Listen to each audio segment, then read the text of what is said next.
The internet didn't just wake up angry, it woke up nosy, caffeinated, and ready to play detective with zero credentials. One moment it was a quiet scroll. The next moment Karlissa opened her mouth and social media spun out like a car with bald tires. Suddenly, a car accident wasn't just an accident anymore.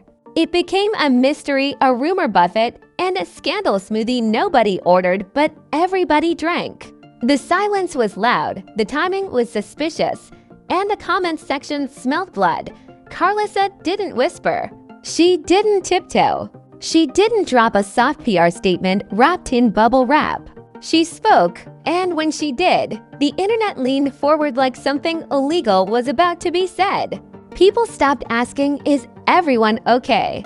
and started asking, "What aren't they telling us?" That's when you know things went left. When concern turns into conspiracy and empathy clocks out early, this story spread faster than a group chat screenshot at 2 a.m. Everybody suddenly had theories, timelines, and opinions strong enough to ruin Thanksgiving dinner. And once kids are involved, emotions turn nuclear, logic disappears, and the internet, it does what it does best. It assumes loudly. The moment news surfaced about Jaidyn Alexis being involved in a car accident with her kids, the internet didn't pause to breathe. It lunged. Sympathy tried to enter the room, but speculation kicked the door open first. People weren't asking how everyone was doing, they were asking what really happened. And when curiosity smells confusion, it turns into chaos every single time. At first, the details were thin, almost suspiciously quiet. No dramatic footage, no long explanations, just enough information to spark concern and not enough to shut down imagination. That's when timelines started doing gymnastics. Screenshots became evidence, silence became suspicious, and suddenly everyone online had a theory hotter than facts. Then came Karlissa, stepping into the conversation like a match near gasoline. She didn't release a polished statement or hide behind neutral wording. She spoke plainly, casually, almost too comfortably for people already thirsty for scandal. And that tone alone was enough to flip the narrative from accident to allegation without anyone officially saying anything. What Karlissa said mattered less than how she said it. The pauses, the phrasing, the lack of emotional cushioning. It wasn't soft. It wasn't motherly. It wasn't what the internet wanted. And when expectations aren't met online, outrage fills the gap like a bad Wi-Fi signal filling silence with noise. Almost instantly, people stopped listening and started interpreting. Her words got twisted, stretched, reshaped, and reposted with captions that did all the talking for her. Context got lost faster than a sock in a laundromat. Suddenly, Karlissa wasn't just commenting. She was being accused of implying things she never directly said. The situation escalated because ambiguity is the internet's favorite fuel. Nothing confirmed, nothing denied, just enough space for people to project their worst assumptions. And once children are part of the story, moral judgment turns ruthless. Logic packs its bags, emotion takes the wheel, and everybody decides they're the judge. What made it messy was how fast the concern shifted into accusation. 1 minute people were hoping everyone was safe. The next minute they were questioning responsibility like this was a courtroom live stream. And Karlissa's commentary, intentional or not, became the spark that convinced people there was more to uncover. No official timeline calmed the noise. No definitive statement shut anything down. And in the absence of clarity, the internet wrote its own version of events. Every gap in information became a conspiracy playground. Every unanswered question became proof that something was being hidden. Karlissa didn't accuse, but she didn't defend either. And that gray area became the loudest part of the conversation. People don't like gray online. They want villains and heroes, right and wrong, guilty or innocent. And when they don't get that, they manufacture it. By the end of the first wave, the accident itself was no longer the headline. The reactions were. Karlissa's words were being replayed, remixed, and reframed across platforms. And just like that, a real-life incident turned into a digital spectacle begging for escalation once Karlissa's words hit the internet. The situation stopped being a conversation and turned into a competition. Everybody wanted the hottest take, the sharpest angle, the most dramatic delivery. Commentary channels rolled out videos like a fast fashion drop, rushing to monetize confusion before clarity had a chance to breathe. Nobody was interested in waiting for updates because patience doesn't trend and restraint doesn't pay bills. The accident wasn't being discussed anymore. It was being performed. Memes showed up almost immediately because nothing says we've lost the plot like turning a serious situation into punchlines. Screenshots were paused mid-blink, captions added like gospel, and suddenly facial expressions were being treated like sworn testimony. A calm tone became suspicious. A lack of visible panic turned into accusations. The internet decided that if someone didn't react the way it expected, then something must be wrong. Logic packed its bags and left quietly. What made the outrage grow legs was how vague everything remained. No dramatic clarification. No detailed timeline. Just enough silence for people to fill in the gaps with their wildest assumptions. And when the internet fills gaps, it doesn't use facts, it uses vibes. Bad vibes equal bad intentions, and bad intentions equal guilt. That's the math now.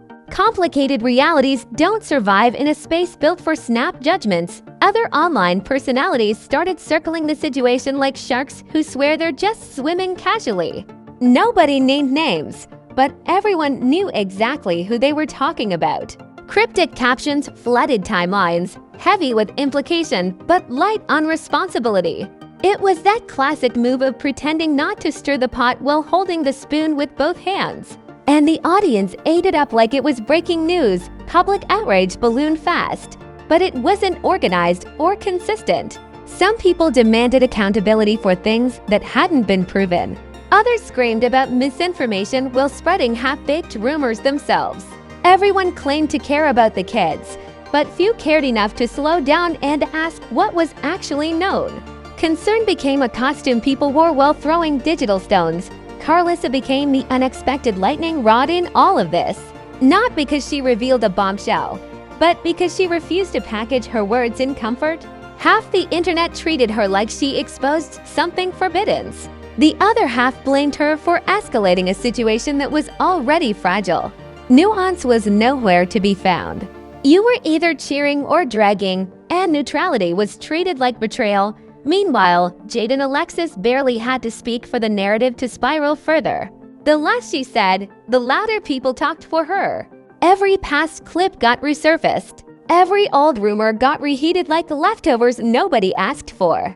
The accident was no longer about that day. It became a referendum on her entire life. Motherhood, responsibility, and character were all dragged into the court of public opinion without consent. The most dangerous part was how emotion replaced evidence entirely.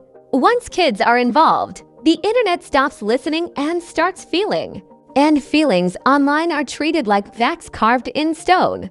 Any attempt to slow the conversation was labeled suspicious. Any call for patience was accused of protecting the wrong side. The louder the outrage got, the less accurate the conversation became. At this point, the story wasn't evolving. It was mutating. Each retelling added a new layer of drama that didn't exist before. Assumptions stacked on top of assumptions until the original facts were buried. The accident became background noise, overshadowed by outrage, commentary, and viral judgment. The internet wasn't investigating anymore. It was entertaining itself. What started as concern transformed into a spectacle driven by clicks and clout. People weren't asking what happened, they were asking who to blame. And once blame enters the room, empathy exits through the back door.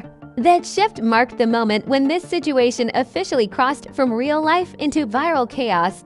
By the end of this phase, the narrative was no longer controllable. It belonged to the internet now, reshaped by opinions louder than facts and reactions faster than truth. And everyone involved was about to feel the weight of that shift. By the time the internet started pretending it was ready to move on, the damage had already settled in like permanent ink. Online scandals don't need conclusions, they just need momentum. Once people decide how they feel, facts become optional accessories. And this situation had already been dressed up, reposted, and archived in the court of public opinion.